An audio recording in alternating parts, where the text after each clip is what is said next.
Amén. Decía que pareciera que la iglesia en este tiempo está viviendo una vida similar a la del pueblo de Israel. Cuando Isaías en visión vio acerca de Judá y de Jerusalén, dice la palabra del Señor, versículos antes del capítulo que estamos leyendo: crié hijos y los engrandecí, y ellos se rebelaron contra mí. El buey conoce a su dueño, y el asno el pesebre de su señor. Israel no entiende, mi pueblo no tiene conocimiento.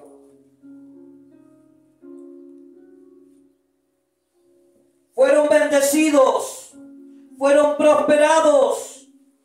Un pueblo, una nación que experimentó milagros, señales, prodigios. Un pueblo que recibió el pacto de Dios en su ley, que recibieron el templo y las muchas promesas que el Señor hizo al pueblo de Israel.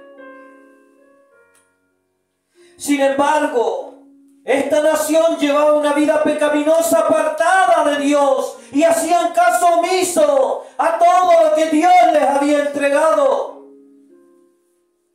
Hermano querido, el ser humano tendemos a ser tan desconformistas, tendemos a ser tan mal agradecidos, que cuando Dios nos da, Dios nos bendice, se nos olvida que hay un Dios.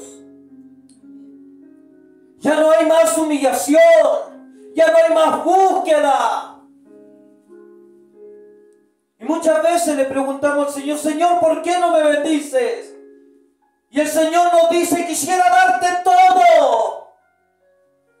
El problema es que si te lo doy, te pierdo. Si te lo doy, tú te pierdes. Porque mientras que estás en tu escasez, tú me buscas, tú te humillas, tienes comunión conmigo.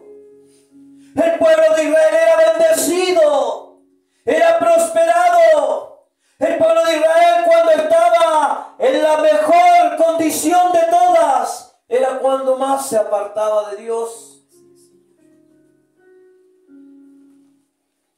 Y la iglesia pareciera que está siguiendo los mismos pasos, porque la iglesia fue bendecida, la iglesia fue prosperada. Pero dice el Señor y nos compara inclusive con unos animales, porque dice la palabra: el buey conoce a su dueño, y el asno el pesebre de su señor. Y muchas veces nosotros llegamos a las casas de oraciones y ni siquiera meditamos en dónde estamos. Dice la Escritura: entrar por los atrios con acción de gracia.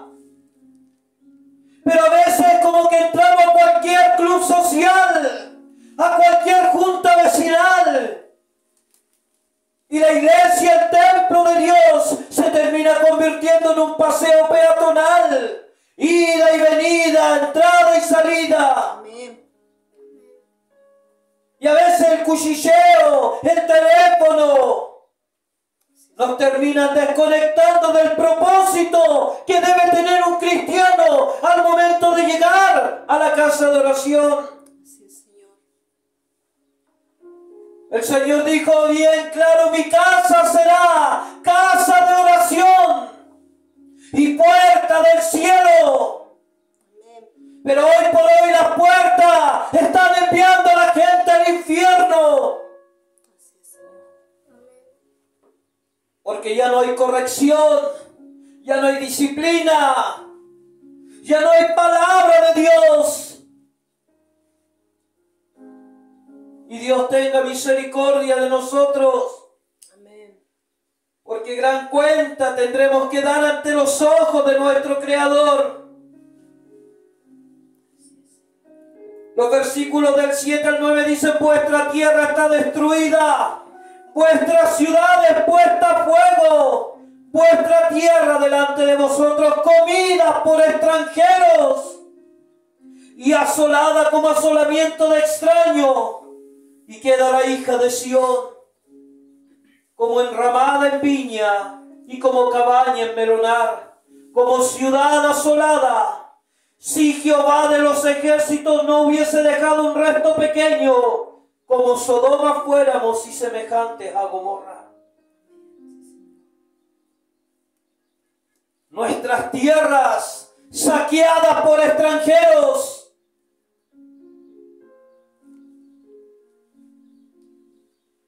Hemos permitido, en vez de que el cristiano, el Hijo de Dios, predique el Evangelio para que las almas se puedan convertir a Cristo, hemos permitido que el mundo entre a las iglesias y comience a tomar el control de todo lo que pasa dentro de la casa de oración. Pero para los líderes y para los pastores hoy en día es más fácil, es más cómodo tener 20, 30, 40, 100 hermanos que anden como quieran, que tener 2 o 3, pero que verdaderamente sirvan al Señor. Sí, Señor.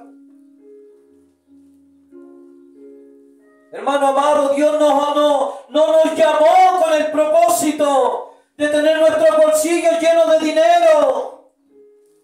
El Señor no nos llamó con el propósito de que llenáramos iglesias. El Señor hizo un llamado específico. Hizo un llamado específico y predicar el Evangelio a toda criatura.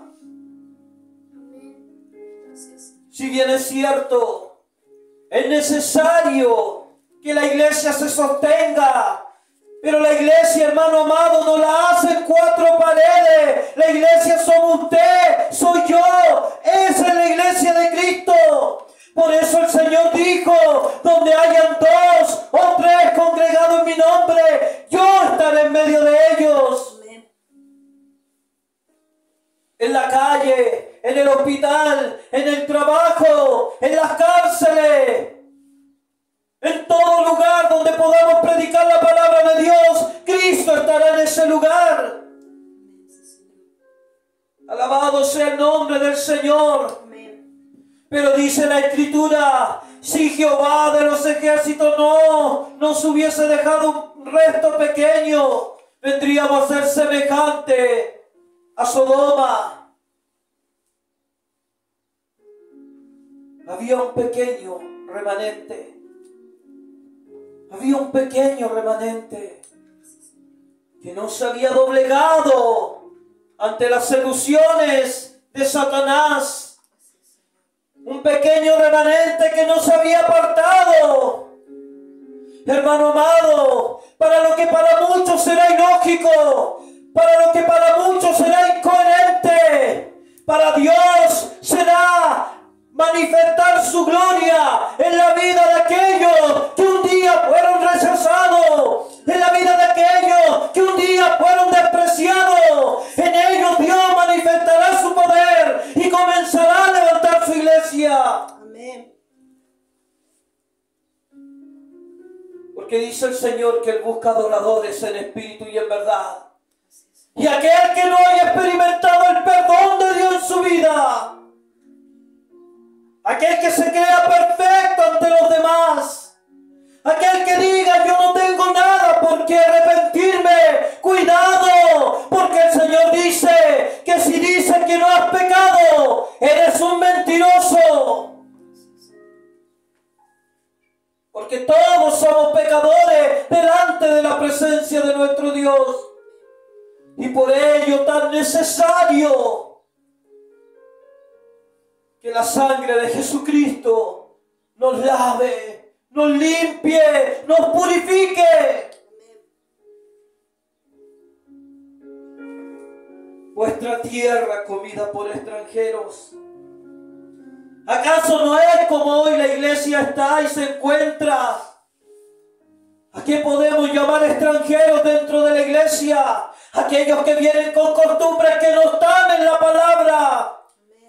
Aquellos que tienen una vida ajena a lo que Dios nos ha enseñado por medio de la Escritura. Nosotros somos una nación santa. Que si bien es cierto, fallamos, nos equivocamos. Porque no somos perfectos. Pero somos un pueblo adquirido por Dios. Y comprado a precio de sangre. Yo no soy nadie para apuntar con el dedo a nadie. Yo no hablo del inconverso. Yo no hablo de aquel que no ha conocido a Dios. Yo hablo de la iglesia de Cristo.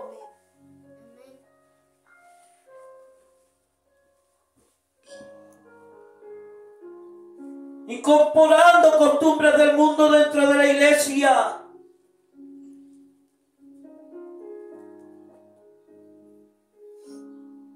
Dios tenga misericordia de nosotros.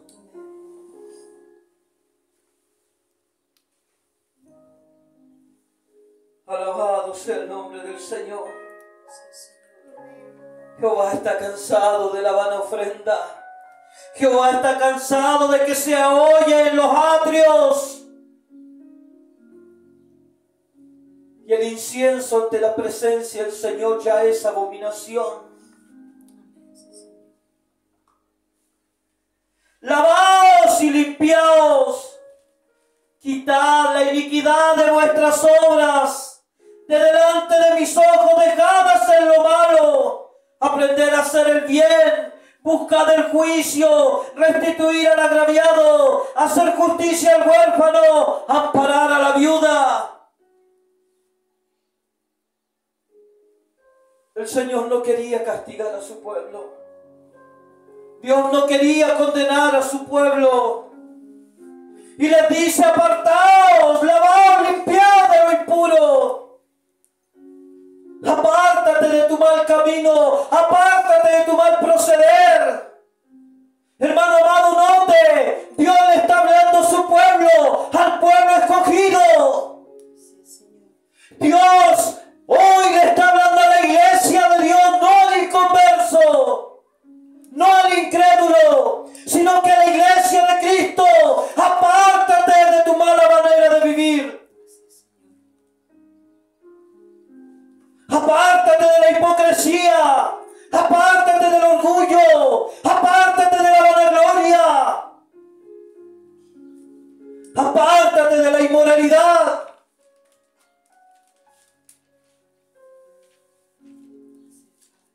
Porque Cristo quiere una iglesia viva, pero viva en el Espíritu. Una iglesia que tenga su mirada puesta en el blanco perfecto llamado Cristo Jesús.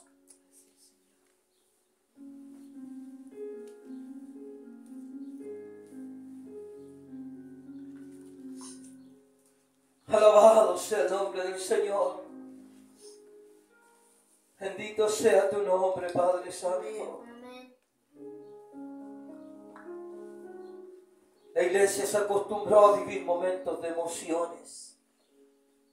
Porque la emoción no es lo mismo que la presencia del Espíritu Santo en nuestra vida. Y no estoy hablando de aquellos que se revuelcan, saltan, brincan o se dan vuelta en el suelo o con un viento se caen a tierra. Porque eso tampoco es el poder del Espíritu Santo. Amén. Porque la palabra de Dios a mí no me habla de eso. La palabra de Dios a mí me habla que Dios es un Dios de orden, es un Dios prudente. De eso me habla la palabra del Señor. La manifestación del Espíritu Santo sí, es una realidad, por cuanto David danzaba.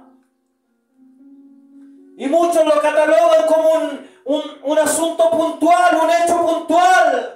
Pero la palabra de Dios también dice que cuando estemos en los cielos saltaremos como becerros de la manada. Amén. Bendito sea el nombre del Señor.